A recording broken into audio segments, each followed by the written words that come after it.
잠언 2장 9절부터 12절 말씀까지를 보시겠습니다.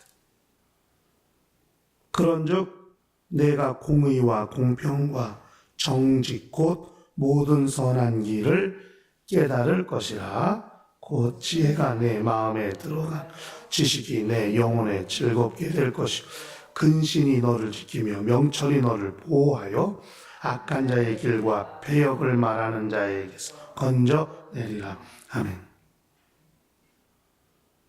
우리가 이 세상을 살면서 죄가 없다면 또는 악이 없다면 인간들이 잘 살 수 있을지도 모르겠습니다. 또 반대로 죄와 악 때문에 또 긴장할 수 있고 또 자기를 지키며 몸부림치고 그렇게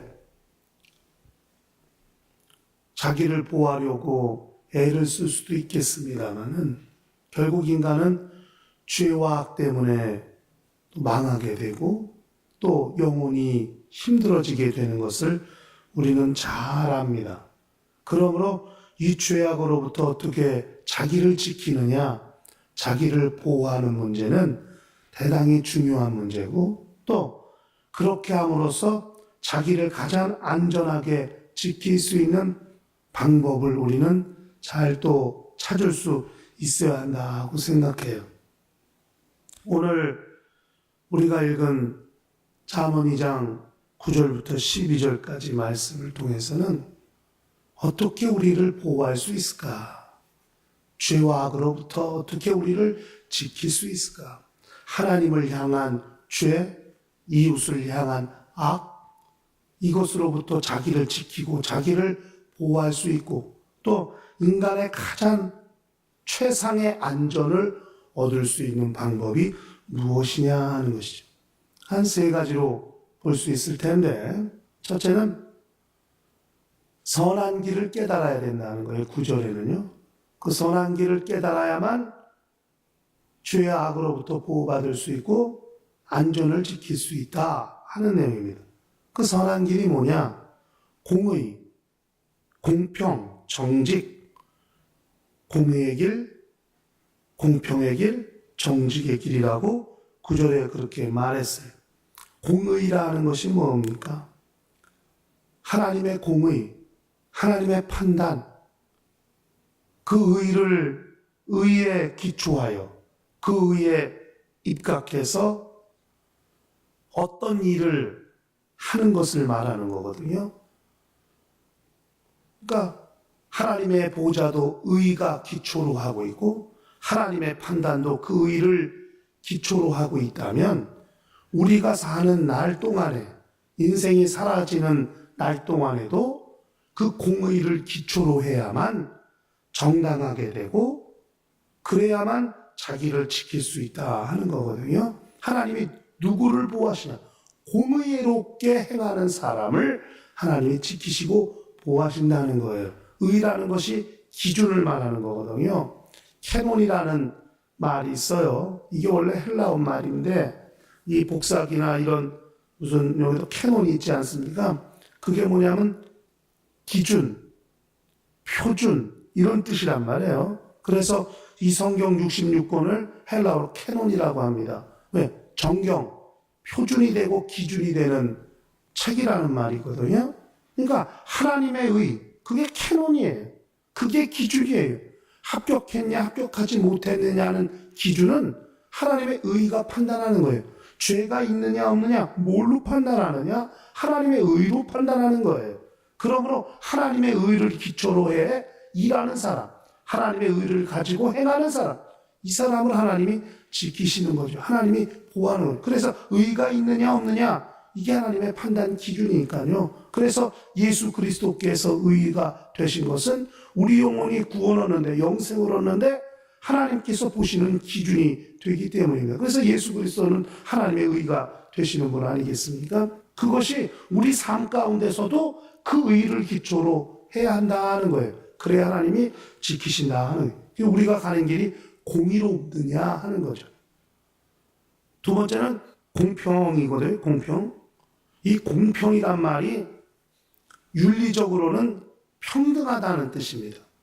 윤리적으로는 평등하고 동등하고, 그러나 육체적으로는 곧다, 이런 뜻의 곧다, 바르다, 이 뜻이거든요. 그러니까 우리가 공평하다 그러면은 사람과 사람을 동등하게 여길 수 있고, 뭐 남녀 평등 뭐 이런 것도 우리가 생각합니다만은 우리 육체가 곧냐, 바르냐 이거예요. 이건 아주 중요한 문제죠. 그러니까 사람들이 하나님과의 관계만 바른 것을 생각하지 윤리적으로나 자기 육체적으로 곧고 바르고 평등하고 공평한 것에 대해서는 별로 관심을 안 갖는 경우가 많아요. 이건 대단히 위험스러운 거죠. 그래서 하나님과의 관계만을 생각하는 사람들을 잘못하면 영지주의라고 이렇게 말할 수도 있는 거예요. 영지주의라는 것이 영적인 것만 추구하는 거예요. 육적인 거는 악하다고 보는 거거든요. 영지주의의 특징입니다. 그렇기 때문에 영은 선하고 육은 악하기 때문에 예수 그리스도께서 육체로 오심을 부인하게 되거든요. 왜 어떻게 하나님의 아들이 악한 육체로 오실 수 있느냐? 그래서 예수 그리스도의 성육신을 환상, 현현, 환상같이 육체를 입으신 것이 아니라고 보는 거예요. 그래서 사도 요한은 요한 1서, 2서, 3서, 요한계시록 다 요한서신에서 이 영지주의를 배격하는 거거든요. 그러니까 하나님과의 관계는 아주 완전하고 온전한데 이 세상, 이웃, 자기 육체에 대해서 함부로 취급하고 그런 관계가 제대로 성립되지 못하는 사람들, 이 다 영지주의의 영향을 받았다고 이렇게 보는 거거든요. 그러니까 오늘날 우리가 신앙생활 할 때도 공평하지가 못하니까요. 하나님과의 관계는 올곧고 반듯한데 사람과의 관계, 이웃, 가정에서, 이웃에서, 세상에서 그렇게 공평하지 못하고 바르지 못하니까 이게 또 하나님이 보호하시지 못하게 되는 이런 안타까운 현실도 우리가 보게 된다 하는 것이죠. 그래서 하나님의 의를 가졌냐? 공평하게 행하라. 그 다음에 세 번째가 정직입니다. 정직이 뭡니까? 사람들은 정직하면 그냥 거짓말 안 하는 걸 생각하는데 정직은 하나님의 진실이거든요. 그러니까 하나님의 진실을 안다면 거짓과 반대되는 개념이 정직이거든요. 하나님이 진실하신 것, 그 반대가 거짓이니까. 그러므로 항상 세상에선 정직할 수 있으면 좋겠다 하는 거예요. 그래서 악에서 떠나도록. 그러니까 좀 자기가 좀 손해를 볼 수도 있고 불이익을 당할 수 있어도 차라리 정직한 길을 택하는 게 그때는 좀 손해보는 것 같고 그때는 좀 아쉽고 안타깝지만은 그러나 나중은 하나님이 반드시 보상하실 기회가 온다는 생각을 할 수 있어야 됩니다.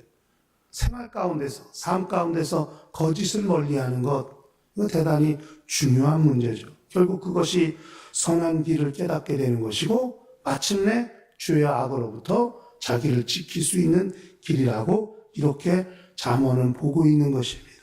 그 다음에 두 번째가 하나님께서 우리를 보호하시는 방법이 뭐냐면 심령을 무장시키시는 거예요. 그러니까 어떻게 무장시키시냐면 10절에 지혜가 내 마음에 들어가며 지식이 내 영혼에 즐겁게 될 것이라고 말했어요. 그러니까 하나님은 지혜로 무장시키시고 지식으로 무장시키시는 거예요. 그래서 지혜를 마음으로, 지식을 영혼에, 이렇게 잠언 기자가 말했는데, 마음이라는 것은 사람의 사상의 출발지, 생각의 그 출발지, 이렇게 이제 구약은 보고 있는 거거든요. 유대인들은 마음을 사람의 사상, 철학, 생각이 마음으로부터 비롯된다 하는 것이고 생활의 중심, 이렇게 이제 마음을 생각하고 있기 때문에 그래서 그 마음에 지혜가 있어야 거기서부터 옳은 생각이 나오고 옳은 판단이 나오고 옳은 사상이 나오고 옳은 철학이 나오고 이렇게 보는 거예요. 그래서 지혜가 마음에 들어가요. 그 마음을 지혜로 무장하는 사람이 생각도 잘 하게 되고 판단도 잘 하게 되고 결정도 잘 하게 된다고 이렇게 보는 것입니다. 그리고 지식이 내 영혼에 즐겁게 될 것이라고 그렇게 말씀했어요. 여기서 말하는 지식은 사람의 지식을 말하는 게 아니에요. 하나님이 주시는 지식, 영적 지식을 말하는 거거든요. 하늘에서 내려온 지식, 그것이 우리 영혼을 활발하게 움직이는 에너지와 같다는 거예요. 하나님의 말씀을 들으면 그 영적 지식이 우리 심령에 들어가게 되고 그 심령에 들어간 영적 지식, 하나님의 말씀, 진리의 말씀을 통해서 우리 영혼이 왕성하게 활동하게 된다 이거죠. 그러니까 쉽게 말하면 영혼의 양식, 영혼이 살 수 있는 양식, 그 양식이라고 해도 과언이 아닐 거예요. 그러므로 영혼이 활발하게 움직이게 되고 또 하나님이 주신 지혜로 말미암아 마음의 활동이 왕성해지면 그렇게 하나님께서 지혜와 지식으로 우리 심령을 무장시키시면 이 세상 가운데서 하나님이 어느 것보다도 우리를 지키시는 힘이 되고 우리를 보호하시는 근거가 되게 된다. 이것이 10절의 말씀이 됩니다. 그 다음에 세 번째가 그렇게 선한 길을 깨닫게 되고 왜? 공의를 행하고 공평을 행하고 정직을 행함으로써 어느 것이 바른 길인가를 깨닫게 되고 또 하나님이 주시는 지혜와 지식으로 심령을 무장하게 되면 그 다음엔 세 번째가 바로 선한 길을 행하게 된다 하는 것이죠. 그래서 11절에 근신이 너를 지킨다. 여기 근신이라는 말이 절제하는 능력이에요. 아주 현명하게 절제하는 능력을 근신이라고 그러는 거예요. 근신하라, 현명하게 절제하라 이 말이거든요. 그러니까 우리가 선한 길을 행할 때 반드시 앞으로만 그냥 쭉쭉쭉쭉 앞으로만 막 내리달아 나아가는 것이 잘하는 것이 아니라 때로는 절제하기도 하고 좀 멈추기도 하고 쉬기도 하고 그러면서 완급 조절을 하는 것이 필요하다 하는 것이죠. 이 세상 보면 어떤 사람들은 그냥 우격다짐으로 그냥 앞으로 막 밀고 앞으로 타협도 없고 그냥 앞으로만 불도저식으로 막 밀어붙이는 그런 경우도 있거든요. 그런 것이 아니라 정말 공의가 있고 공평이 있고 정직이 있고 하나님이 주시는 지혜가 있고 지식이 있다면 때로는 근신할 줄도 안다 이거죠. 그래서 조금 속도를 늦추기도 하고 또 잠깐 쉬었다 가기도 하고 때로는 잠깐 뒤로 물러서기도 하고 이러면서 방향을 잃어버리는 것이 아니라 방향은 목적지를 향해 정확히 가고 있습니다만은 때로는 완급 조절도 필요한 경우가 있을 수도 있다 하는 거예요. 그래서 근신이 너를 지킨다. 이게 선한 길을 행하게 되는 것이고 그 다음에 명철이 너를 보호한다 하고 그렇게 말씀했습니다. 명철은 잘 분별하고 판단하는 능력인데 명철을 통해서 위험을 깨닫게 돼요. 감지하게 돼요. 내가 이렇게 갈 때는 자칫하면 위험이 올 수도 있겠다. 내가 지금 이런 상황에서는 이런 주변의 환경을 바라보니까 이런 관계를 보니까 이런 일이 생길 수도 있겠구나. 이게 명철을 통해서 판단하고 미리 깨닫게 되는 하나의 하나님이 주시는 또 지혜의 한 방편이 될 수도 있죠. 죄의 위험을 예지해요. 명철이 있는 사람들은 이렇게 하다 보면 내가 반드시 죄악에 빠질 수도 있다. 그러므로 자기를 지키고 자기를 보호할 수 있게 된다 하는 거예요. 그래서 선한 길을 행하게 된다고 11절, 12절에 말씀했어요. 악한 자의 길과 패역을 말하는 자에게서 건져내리라. 명철을 가지고 있고 또 근신할 수 있으면 그런 길에서 자기를 건져내고 자기를 보호할 수 있다는 거예요. 그러니까 사람들은 하나님이 주시는 지혜와 지식이 심령을 무장하지 못하고 공의와 공평과 정직이 주장하지 못하기 때문에 근신하지도 못하게 되고 위험이 오는데도 위험이 와요. 신호가 와요. 반드시 예고편이 먼저 오거든요. 그러니까 어떤 영화를 만들든지 뭘 만들면 예고편이 나오잖아요. 미리. 그리고 커밍순 고도입니다. 그러니까 마치 위험도 한 번에 확 밀어닥치는 게 아니라 신호가 와요. 신호가. 예수께서 다시 오시는 그날도 반드시 징조가 있잖아요. 징조가. 그런 징조가 있음에도 불구하고 깨닫질 못해요.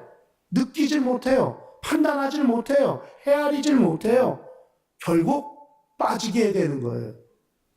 죄에 빠지게 되고 악에 빠지게 되고 그렇게 폐역을 말하는 자들 속에 빠지게 되고 오만한 자의 자리에 앉게 되고 죄인의 길에 서게 되고 이렇게 빠지는 경우가 많게 되는데 하나님께서는 그 모든 것으로부터 우리를 어떻게 보호하시느냐?